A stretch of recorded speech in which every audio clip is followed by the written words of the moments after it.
Let's turn now to Washington and some developments on the trade front, including when higher tariffs could take effect. Megan Cassella joins us with the latest there. Hi, Megan.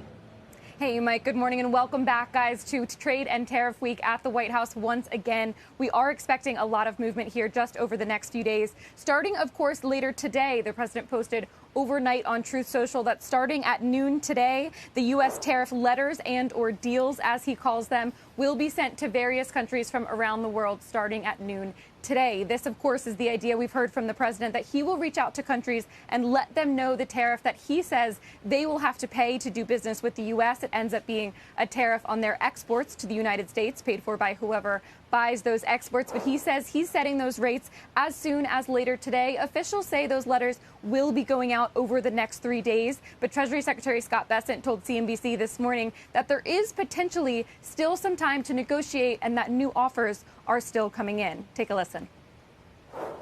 My mailbox was full last night with a lot of new offers, a lot of new proposals. So it's going to be a busy couple of days. But importantly, too, that President Trump has said that the countries would not go back to the reciprocal rate until August 1st. So effectively moving the goalposts again there, guys, to August 1st from July 9th, which initially had been the deadline for these higher tariffs to take effect. Now, just one point of clarity on that. The July 9th deadline for the reciprocal rates to kick back in is written into law via executive order. So one question I'm asking here today and trying to get clarity on still is whether we'll see new text in order to change that. Otherwise, they say now they're not taking effect until August 1st. Guys. Megan, do we know more about the idea of the BRIC countries and whether they could face additional tariffs if they align with, quote, anti-American policies?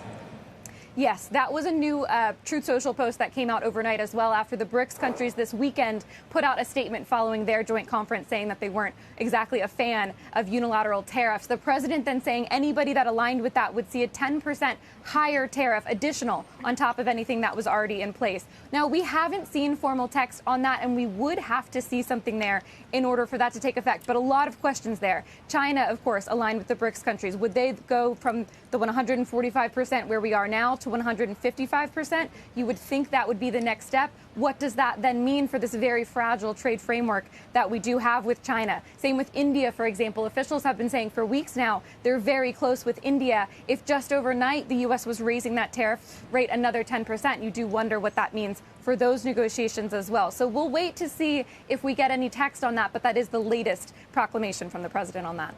Yeah, and of course the R in BRICS being Russia, and there's supposed to be an embargo. I mean, it's kind of messy all around. Megan, thanks for keeping track of it.